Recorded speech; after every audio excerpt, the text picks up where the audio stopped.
اس نے بالکل کوڑا جواب دے دیا ہے حکومت کو کہ اس حکومت کے ساتھ کوئی بات چیت نہیں ہو سکتی۔ دوسری جو سب سے اہم بات ہے وہ یہ ہے جو نئی ڈیولپمنٹ ہوئی ہے، بلاول بھٹو زرداری نے زرداری ہاؤس اسلام آباد میں ایک اجلاس کیا ہے،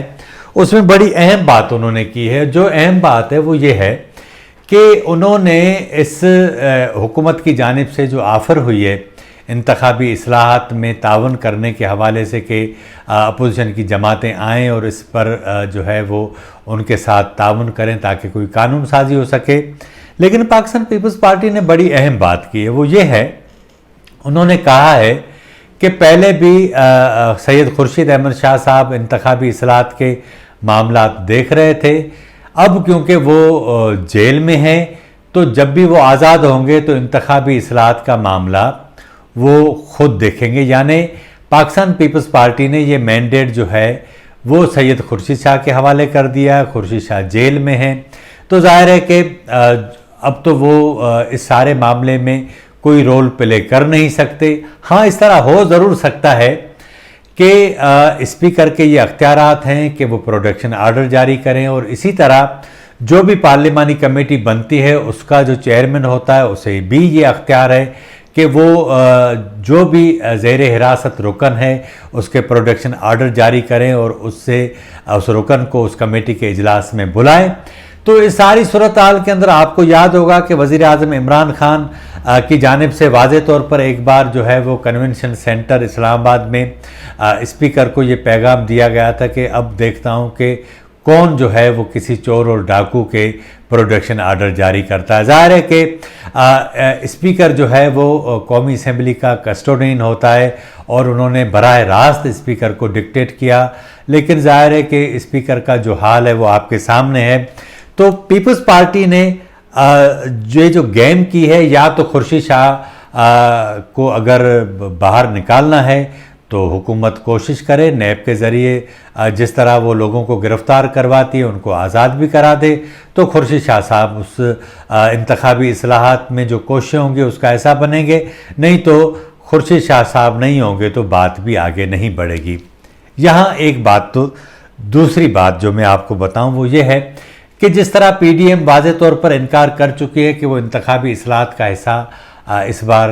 ابھی فوری طور پر نہیں بنے گی، اس کا سبب بھی یہی ہے کہ انہیں اندازہ ہے کہ حکومت وہ جو الیکٹرانک ووٹنگ مشینوں کے حوالے سے کوششیں کر رہی ہے، اصل میں وہ کوئی آنے والے انتخابات میں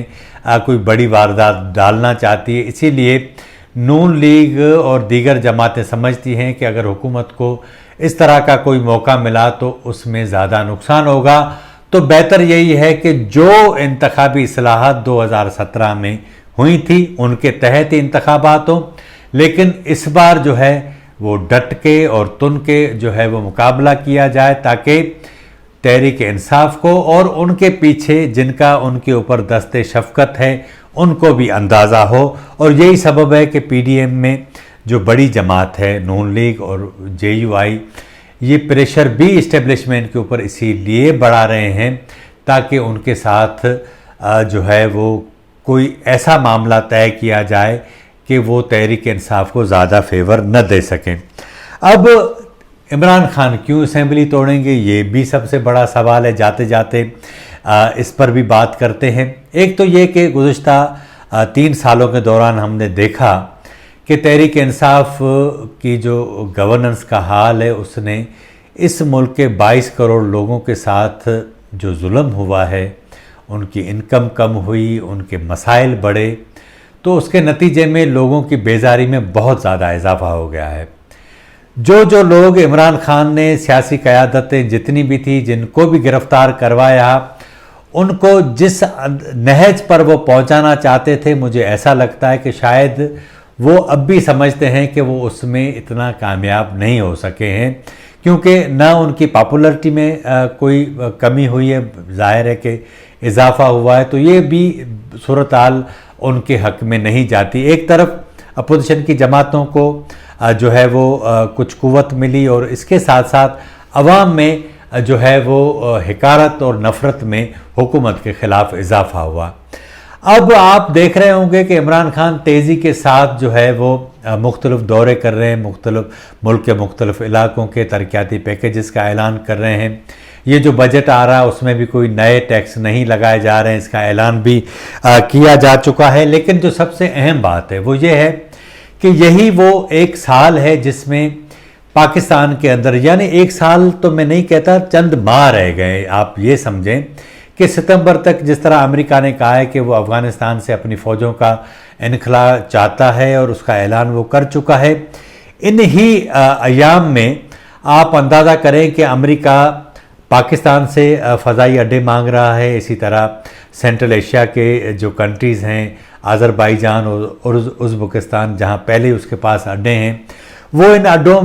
مانگ اس لیے رہا ہے تاکہ پاکستان کے اندر رہ کر وہ سارے خطے کو مانیٹر کر سکے۔ طالبان اس سلسلے میں افغان طالبان واضح طور پر دھمکی دے چکے ہیں، پاکستان کے لیے یہ مسئلہ ہے۔ اب پاکستان کی اسٹیبلشمنٹ چاہتی ہے کہ یہ مسئلہ حل ہو تاکہ کچھ مدد بھی ہو جائے اور امریکہ کے ساتھ بھی معاملات چلتے رہیں، لیکن عمران خان سمجھتے ہیں کہ اس کی جو پولیٹیکل کاسٹ ہے انہیں بہت زیادہ ادا کرنی پڑے گی، اور اس کے نتیجے میں اگر وہ یہ اس طرح کا فیصلہ کر لیں گے تو پھر اپوزیشن کی جماعتیں ان کے جو ہے وہ ایسا پیچھے پڑیں گی کہ وہ اسے جان نہیں چھڑا سکیں گے، کیونکہ ایک طرف گورننس کا معاملہ ہے، پالیسیز کا معاملہ ہے، معاشی پالیسیز کا معاملہ ہے، دوسرا یہ معاملہ ہوگا تو خرابی ہوگی۔ اچھا، بھارت کے حوالے سے بھی پاکستان کی اسٹیبلشمنٹ وزیر اعظم کو کہہ رہی ہے کہ بھائی معاملات سیدھے کریں، لیکن انہوں نے کیونکہ پہلے دن سے جس طرح مودی کو ہٹلر کہا اور پھر جس طرح ان کو تنقید کا نشانہ بنایا، اب اگر وہ پیچھے آتے ہیں تو بھی ان کے لیے مسائل بڑھیں گے، تو یہ بھی سیاسی جو قیمت ہے انہیں ادا کرنا پڑے گی۔ اسی طرح سعودی عرب بھی جو ہے وہ جس طرح چاہتا ہے کہ پاکستان وہ رول پلے کرے جس طرح وہ چاہتا ہے، عمران خان کے بس میں یہ بھی نہیں ہے۔ تو یہ جو تیزی سے ایک طرف تو خارجی صورتحال ہے تبدیل ہوتی جا رہی ہے، ملک کی جو صورتحال تبدیل ہوتی جا رہی ہے، اور جسٹس قاضی فائز عیسیٰ اگر 2023 میں آتے ہیں تو عمران خان کے لیے مزید مسائل بڑھتے جائیں گے۔ مجھے ایسا لگتا ہے کہ آنے والے دنوں میں حالات اس طرف جائیں گے کہ ممکن ہے کہ عمران خان اپنی جو آئینی مدت ہے ان کی، وہ اس سے پہلے قومی اسمبلی کو توڑ کر نئے انتخابات کی طرف جائیں، تاکہ پھر وہ ایک بار لوگوں کو کہیں کہ ان چور اور ڈاکوؤں کو میں پکڑ نہیں سکا، ان سے جو میں نے وعدہ کیا تھا لوٹی ہوئی دولت واپس لینے کا وہ لے نہیں سکا، اس لیے مجھے 2/3 میجارٹی دی جائے تاکہ میں دوبارہ آ کر ان کے خلاف قانون سازی کر سکوں اور ان کے ساتھ وہ حال کروں کہ جو انہوں نے بقول ان کے پاکستان کے لوگوں کے ساتھ کیا ہے۔ لیکن ایسا ہو سکتا ہے یا نہیں یہ تو آنے والے وقت ہی بتائے گا، لیکن جو زمینی حقائق ہیں وہ یہ بتاتے ہیں کہ صورتحال اس طرف جا رہی ہے۔ آج کے پروگرام میں اتنا ہی۔ اگر آپ کو ہمارا پروگرام اچھا لگا ہو تو ہمارے چینل کو ضرور سبسکرائب کریں، لائک کریں، شیئر کریں اور اپنی رائے کا اظہار ضرور کریں تاکہ آنے والے دنوں میں ہم اپنے اس پروگرام کو مزید بہتر بنا سکیں۔ مجھے اجازت دیجیے، اللہ حافظ۔